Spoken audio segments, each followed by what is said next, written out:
पुस्तक का नाम पत्नी का सम्मान, गृहस्थ का उत्थान।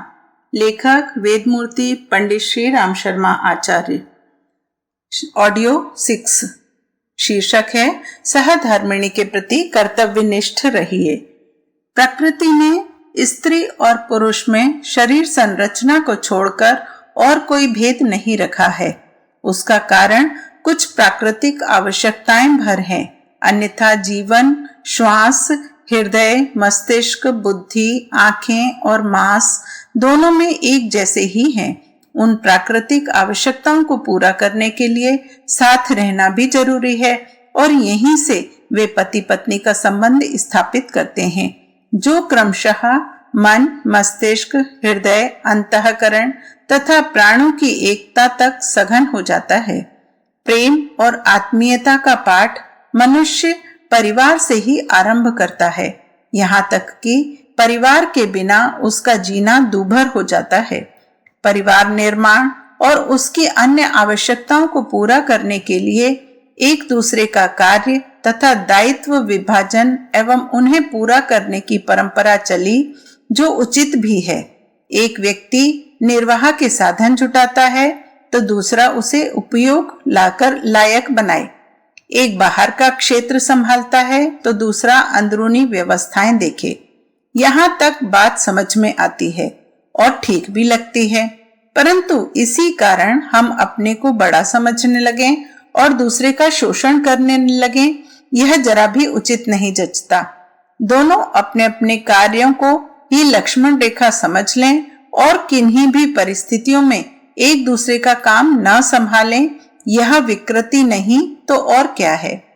स्त्री के जिम्मे घर के काम, रसोई बनाना, सफाई करना, बच्चों की देखभाल करना आदि कार्य हैं और पुरुष ने बाहर कमाना, खेती या नौकरी पेशा करना अपने लिए रखा है, परंतु वह समय पर आवश्यक होते हुए भी घर के अंदरूनी कार्यों को करने देखने में अपनी हेठी समझता है।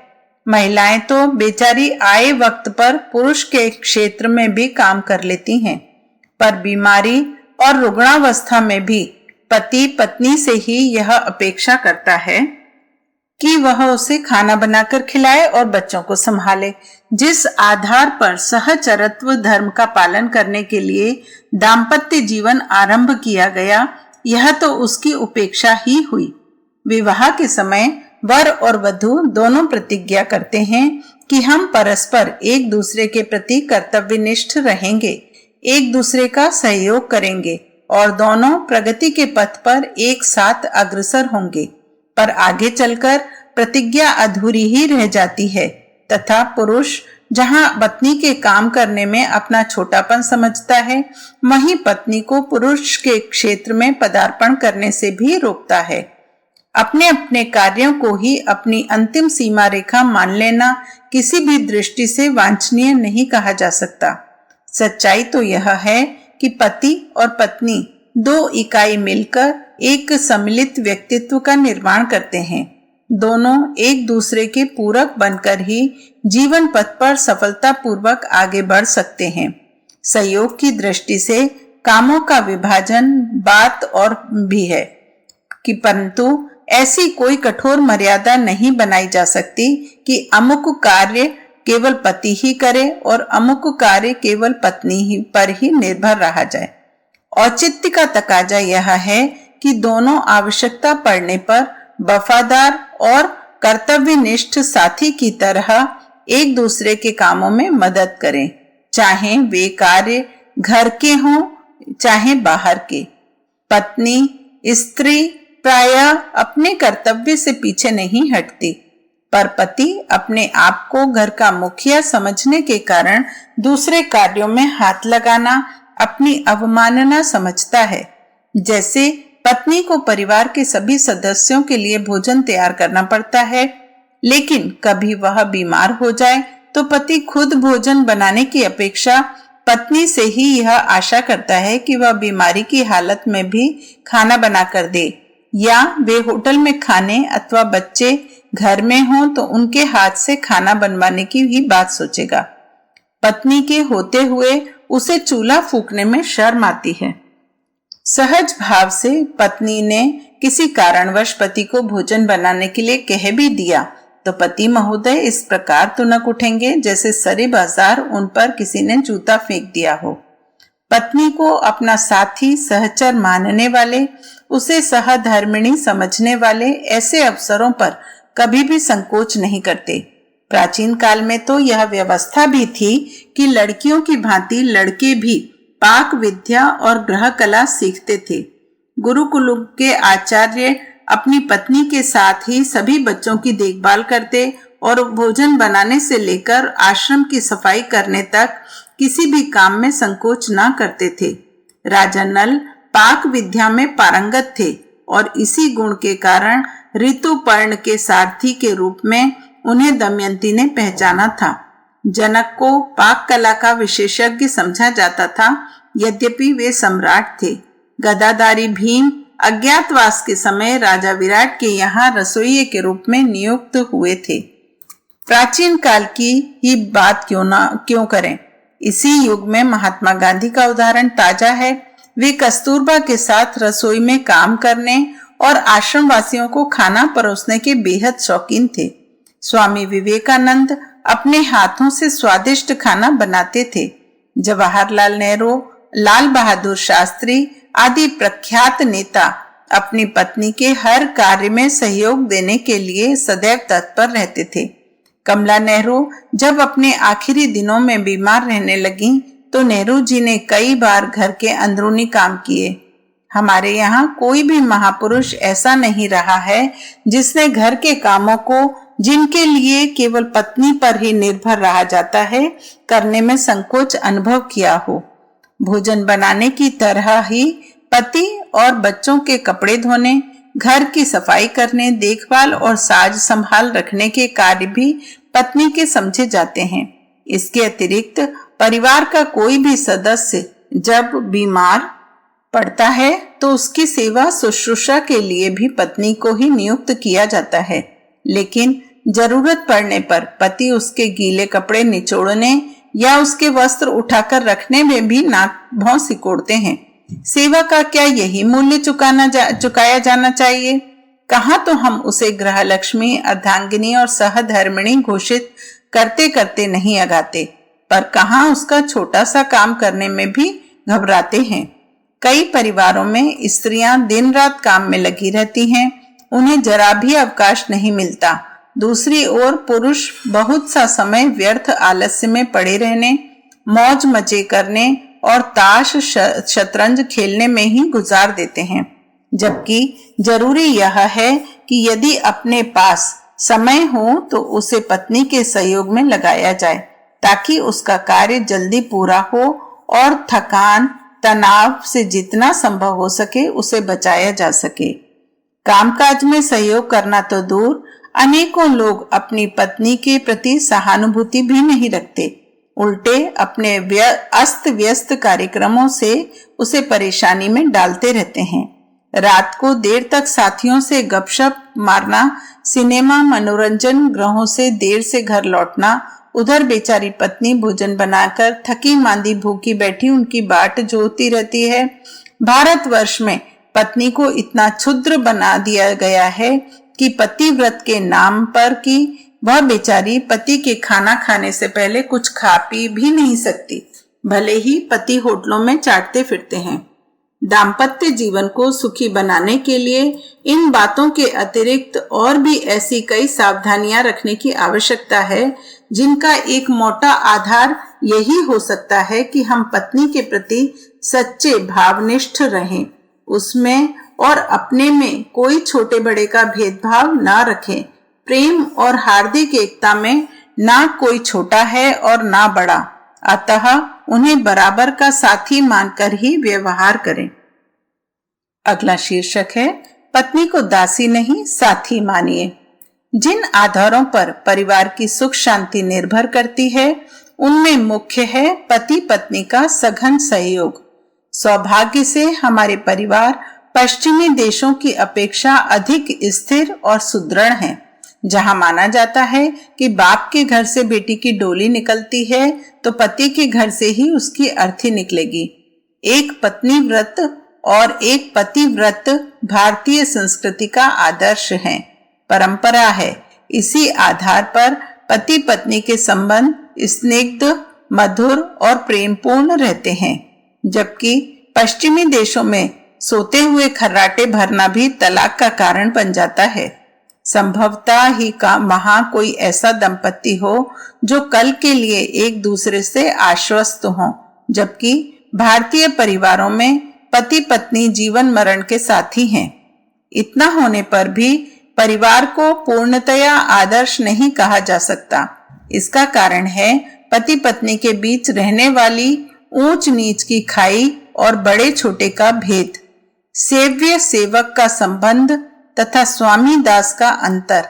आधुनिक युवक युवतियों में परंपरागत विवाहों के प्रति विक्षोभ उत्पन्न हो रहा हो तो इसके लिए मात्र वे ही दोषी नहीं हैं।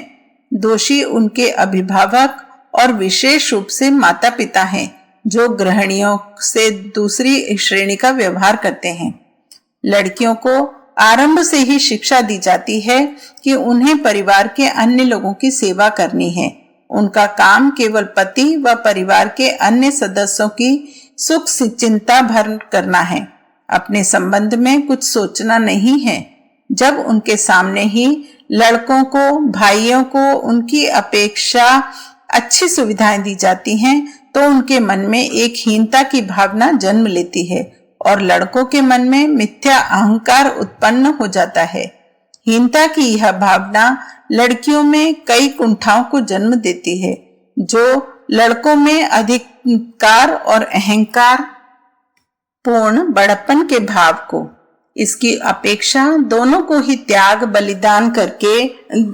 बलिदान करने, एक दूसरे की सुविधाओं का ध्यान रखने की शिक्षा दी जाए तो सेवा शिक्षा दोहरे प्रयोजन पूरे करती है। उससे ना लड़कियों में ही हीनता की ग्रंथि बनती है और ना लड़कों में मिथ्या अहम का भाव, बल्कि दोनों एक दूसरे की सेवा को अपना कर्तव्य मानकर अपेक्षाकृत अधिक स्नेह और प्रेम पूर्ण सहयोगी जीवन व्यतीत कर सकते हैं। लेकिन इस स्थिति के लिए गहरे प्रयत्नों की आवश्यकता है। बहुत सी भ्रांतियों को तोड़ देना तथा आदर्शवादी धारणाओं को स्थापित करना आवश्यक है। आज के बच्चे भविष्य में अपना दाम्पत्य जीवन सुखद, स्निग्ध और मधुर बना सकें, इसके लिए विवाहित दंपतियों को माताओं पिताओं को अपने दृष्टिकोण में सुधार करना चाहिए। तभी बच्चों के सामने दाम्पत्य जीवन की आदर्श मिसाल रखी जा सकती है। बच्चा अपने माता पिता से जितना सीखता है उससे भी अधिक उनके संस्कार ग्रहण करता है, जिनका सीधा संबंध उनके व्यवहार, आचरण और रहन सहन के प्रभाव से है। माता पिता आपस में जैसा व्यवहार करते हैं, बच्चे में भी यह मानने लगते हैं कि पति पत्नी के बीच घर परिवार में ऐसा ही व्यवहार होना चाहिए। पति अक्सर यह समझता है कि उसके लिए पत्नी एक दासी से अधिक नहीं है। कहने सिद्ध करने में आदर्शवादिता की बातें कितनी ही कही जाती हों, पर आस्था और मान्यता तो अंतः प्रेरित आचरण और व्यवहार से ही व्यक्त होती हैं। नारी के समानाधिकार और उसके व्यक्तित्व को स्वीकार करने के लिए आग्रही प्रवक्ता कितने ही मिल जाएंगे, परंतु वे अपने विचारों को स्वयं कितना व्यवहार में लाते हैं, यह प्रवचन, उपदेश अथवा सिद्धांत प्रतिपादन से नहीं, कर्मों और आचरणों से ही पता चलता है। नारी मुक्ति की आवाज उठाने वाले कितने ही लोग अपने व्यावहारिक जीवन में पत्नी से उसी प्रकार व्यवहार करते हैं जिस प्रकार की उनके पुरखे नारी को मात्र गृहिणी मानकर करते रहे थे। दैनिक कामकाज से छुट्टी पाकर शाम के समय पति जब घर लौटता है तो वह सोचता है कि पत्नी उसके हाथ पांव दबावे या उससे घर पहुंचते ही तत्काल खाना बनाकर गरम गरम परोस दे। परंपरागत भारतीय परिवारों में यह भी समझा जाता है कि पत्नी को सबसे बाद में खाना खाना चाहिए, भले ही पति महोदय बाहर मित्रों के साथ नाश्ता कर आए हों। या पार्टी में हो आए हों। साथ ही यह मानने वालों की भी कमी नहीं है कि बच्चे खिलाना या उनका ध्यान रखना केवल पत्नी का ही काम है। उसमें उनको हाथ लगाने की जरा भी आवश्यकता नहीं है, क्योंकि वे तो दिन भर काम करके थक चुके हैं। काम से थक जाने की बात ही इस मान्यता का आधार है, तो यह भी देखना चाहिए कि घर में पत्नी भी कोई खाली नहीं बैठी रही है, उसे भी दिन भर काम में खपना पड़ा है। इस आधार पर पति महाशय अपना यह अधिकार समझें कि दिन भर में वे थक चुके हैं, तो पत्नी भी उनसे कम थकी नहीं होती है। सुबह पुरुषों से पहले जागकर नाश्ता बनाने, खाना तैयार करने, घर की सफाई, वस्त्रों की धुलाई और बच्चों की देखरेख में शाम हो जाती है और सोना भी उसके बाद में होता है। तो थकने के अधिकार का अधिक कारण तो पत्नी के साथ ही है। पति से कहीं अधिक श्रम उसे ही करना पड़ता है। थकान मिटाने के लिए किससे किसकी सेवा करनी चाहिए, अब यह निर्णय आसानी से किया जा सकता है। लेकिन निष्पक्ष निर्णय के लिए विचार मंथन के बाद न्यायपूर्ण निष्कर्ष पर पहुंचने के बाद भी पति इस तथ्य को स्वीकार करने के लिए तैयार नहीं होगा कि सेवा की पहली अधिकारिणी पत्नी है, क्योंकि उसके मन में यह अहंकार मूलक धारणा बैठी है कि पत्नी की सेवाओं का लाभ उठाने का जन्म सिद्ध अधिकार मुझे है। कदाचित पुरुष स्वामी होने का दंभ इसलिए रखते हैं क्योंकि कमाने, उपार्जन करने, निर्वाह व्यवस्था जुटाने का कार्य वे ही करते हैं। बचपन से पालित अहंकार और दंभ के कारण वे अपना दर्जा भी पत्नी से अधिक बड़ा मानते हैं। यदि कार्य के आधार पर ही बड़प्पन का मूल्यांकन किया जाए तो भी पत्नी का पक्ष ही अधिक वजनदार सिद्ध होता है। उपार्जन से भी अधिक दायित्वपूर्ण है उसका नियोजन। कमाने से भी मुश्किल है खर्च करना। निर्वाहोपयोगी साधन जुटाने से भी गंभीर और कठिन है उस व्यवस्था के चलाने और निर्धारित करने का काम। यह सारा दायित्व पत्नी को ही संभालना पड़ता है और साथ ही साथ अन्य अतिरिक्त कार्य इतने अधिक हैं जो पत्नी की तुलना में कम नहीं अधिक ही श्रम साध्य हैं। पति का दर्जा बड़ा सिद्ध करने के लिए दी जाने वाली तमाम दलीलें थोती हैं। मूल बात है पति की अहम भावना, पुरुष का दर्प, जिसके कारण वह अपनी धर्म पत्नी के साथी के समान व्यवहार नहीं कर पाता और ना ही उसे इस योग्य समझता है। इसके दुष्परिणाम व्यक्तिगत रूप से ही नहीं, पारिवारिक और सामाजिक संदर्भों में भी हानिकारक होते हैं। परिवारों में बच्चों के व्यक्तित्व पर आरंभ से ही इस कारण समुचित ध्यान दे पाना कठिन हो जाता है कि माताएं अनपढ़ और अशिक्षित होती हैं। समाज की आधी जनसंख्या को शेष आधे भाग का बोझ अपने कंधों पर ढोकर इसलिए खींचना पड़ता है कि लड़कियां इस योग्य नहीं होती कि वे अपनी जिम्मेदारियां खुद पूरी कर सकें। यदि पत्नी के प्रति दासी भाव ना रखते हुए साथी का दृष्टिकोण रखा जाए तो लड़कियां भले ही निरक्षर शादी करें, परंतु योग्य और सद्भाव संपन्न पति के सानिध्य में रहकर ही वे अशिक्षित रह ही नहीं सकती।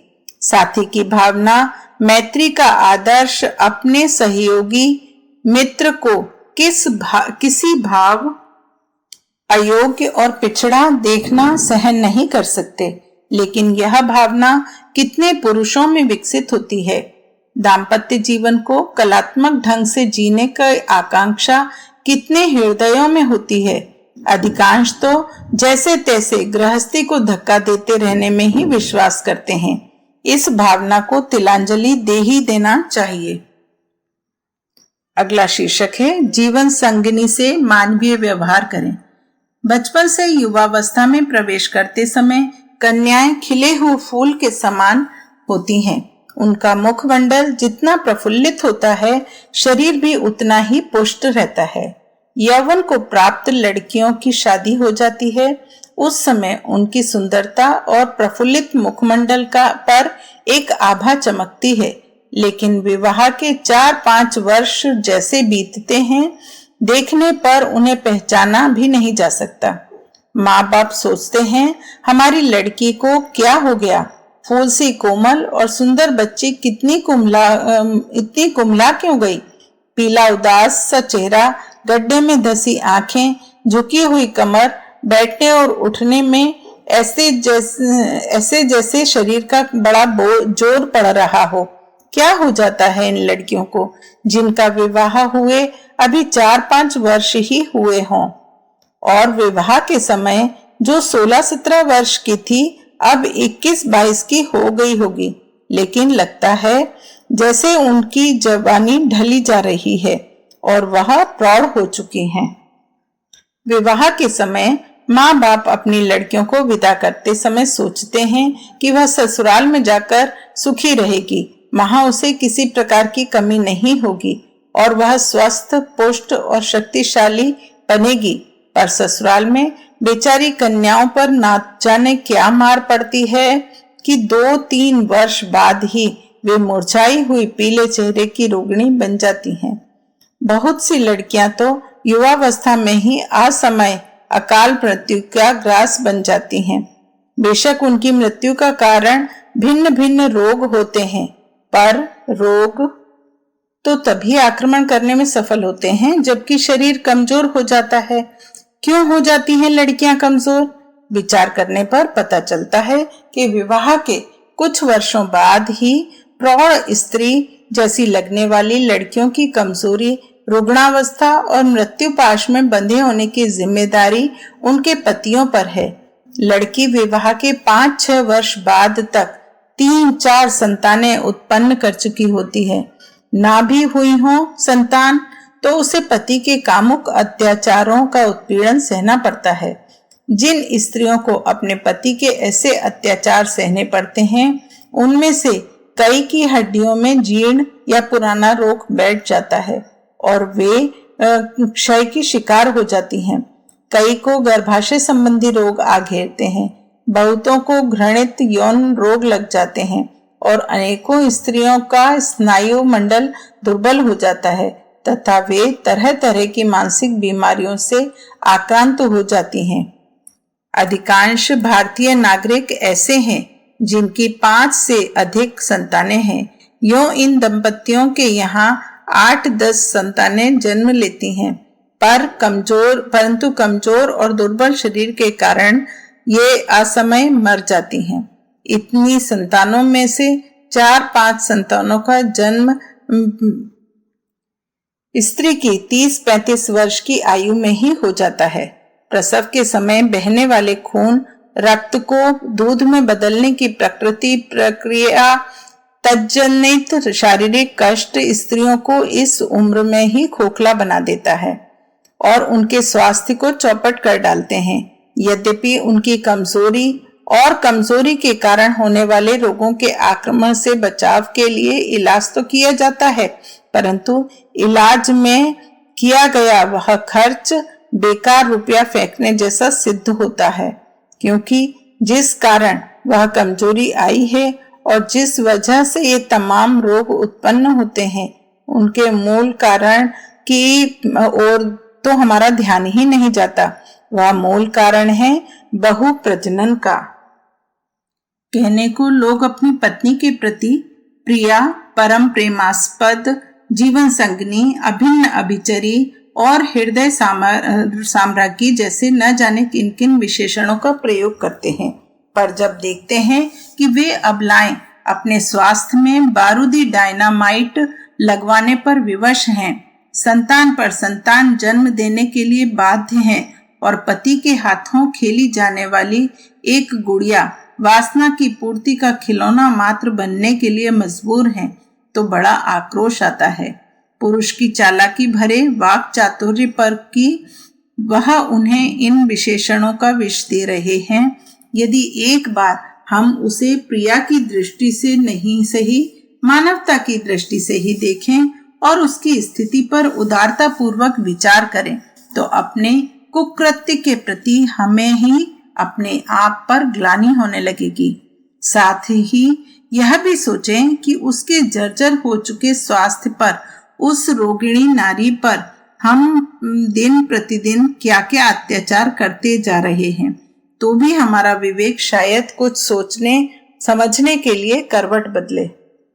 किंतु जिनकी आंखों पर एक बार कामुकता का चश्मा चढ़ गया हो, जो वासना तृप्ति को ही चरम सुख माने हुए हैं, उनके दृष्टिकोण में यह परिवर्तन इतना आसान नहीं है।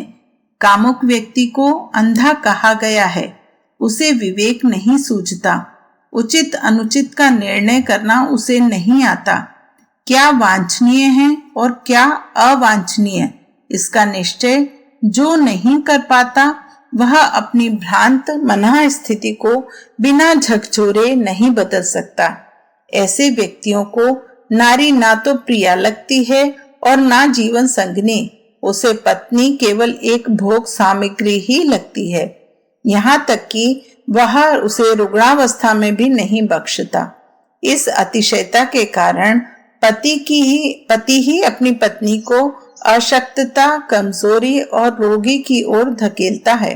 वे पाप हम स्वयं खुद ही करने लगते हैं, जिन्हें अन्य लोग वैश्यागामिता के द्वारा करते हैं, क्योंकि व्यभिचार तो व्यभिचार है, भले ही वह पत्नी के साथ हो या परनारी के साथ। खून घर के किसी सदस्य का किया जाए या बाहर के आदमी का, दोनों ही एक ही स्तर के अपराध हैं। कानून घर के व्यक्ति का खून करने वाले को भी कहाँ बख्शता है। इसी तरह घर में किए जाने वाले व्यभिचार को क्षम्य कैसे कहा जा सकता है। यह एक दंडनीय अपराध है कि किसी को मंद विष दिया जाए अथवा ऐसी अखाद्य वस्तु खिलाई जाए जिसके कारण खाने वाले पर प्राणों का संकट उत्पन्न हो जाए। यौन अत्याचार के द्वारा क्या पत्नी के लिए वैसा ही अपराध नहीं किया जाता? एक बार के प्रजनन में स्त्री को स्वास्थ्य को इतनी क्षति पहुंचती है कि उस क्षति की पूर्ति आगामी कई वर्षों तक नहीं हो सकती, जबकि लोग अपनी पत्नी को हर साल एक बच्चा पैदा करने के लिए मजबूर कर देते हैं। क्या यह उसके जीवन पर संकट उपस्थित कर देने जैसा अपराध नहीं है? पति पत्नी साथी संगी हैं तो इसलिए ही ना कि वे एक दूसरे का सहयोग करते हुए प्रगति पथ पर अग्रसर हों, इसलिए तो नहीं कि पति अपनी पत्नी को वासना की वेदी पर चढ़ाकर उसके स्वास्थ्य और उसके यौवन को फांसी लगा दे। इस मान्यता को किसी भी रूप में उचित नहीं कहा जा सकता कि नारी सुंदर और आकर्षक होने के कारण भोग्य है। असुंदर तो पुरुष भी नहीं है। नारी उस पर कहाँ अत्याचार करती है? वह तो बेचारी इतनी असहाय बना दी गई है कि पुरुष की इच्छाओं के सामने अपने को एक खिलौने के रूप में प्रस्तुत करते रहने के अलावा उसके पास कोई चारा नहीं है। वासना बुरी नहीं है। प्रकृति में जीवन व्यवस्था चलती रहे, इसके लिए उसकी एक सीमा तक पूर्ति आवश्यक भी है, पर इसका अर्थ यह कदापि नहीं है कि उसके उन्माद में पागल होकर दूसरे पक्ष पर बर्बर आक्रमण करता रहा जाए तथा कुछ ही समय में निर्दयता पूर्वक उसका रंग, रूप और स्वास्थ्य लूटकर उससे अस्थि पंजर बना दिया जाए। सुनते हैं किसी जमाने में कोई अत्याचारी शासक हुआ था जो निरपराध व्यक्तियों को केवल मनोरंजन के लिए बड़ी बुरी तरह मरवा दिया करता था। हत्या करवाने का ढंग भी बड़ा क्रूरतापूर्ण था।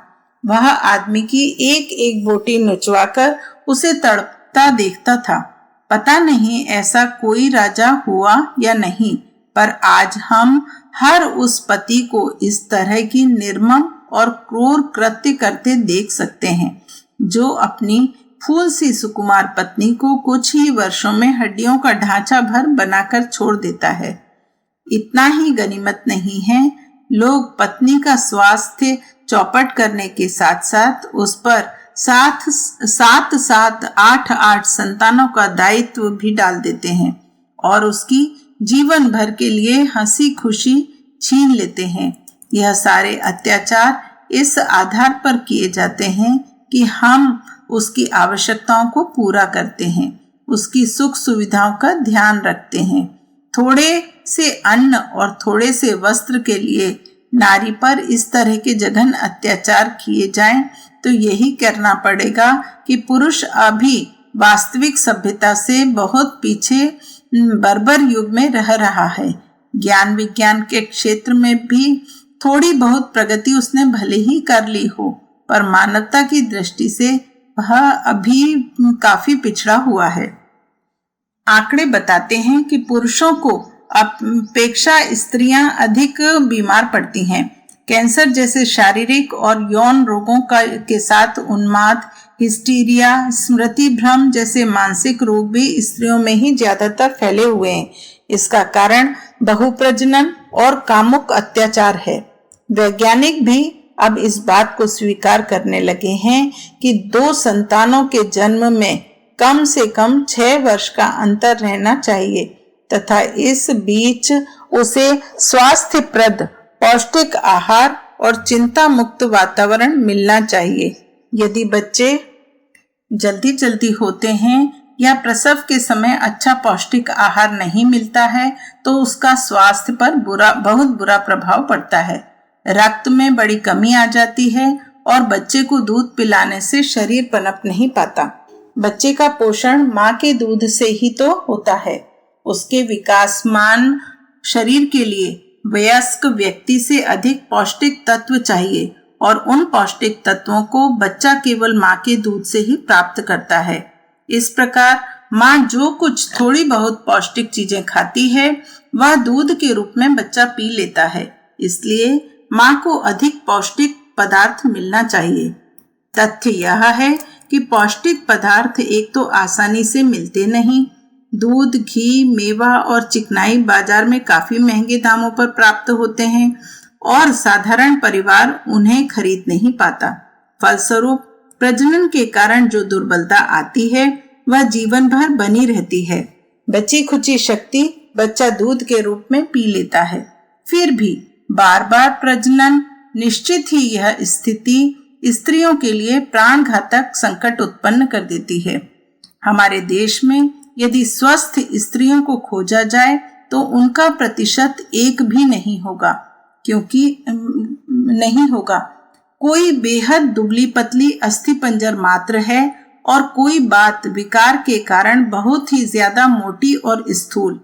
समय से पूर्व तो लगभग सभी स्त्रियां वृद्ध हो जाती हैं और असमय में ही यौवन चुक जाने के कारण यौवन के साथ साथ उनके जीवन का आकर्षण, स्फूर्ति और हंसी खुशी का सूर्य भी अस्त हो जाता है। स्वस्थ दशा में जो प्रफुल्लता और उल्लास दिखाई देना चाहिए वह स्त्रियों में नहीं दिखाई देता। बहुप्रजनन, बार बार प्रजनन से नारी अंदर ही अंदर खंड खंड होकर टूट फूट जाती है।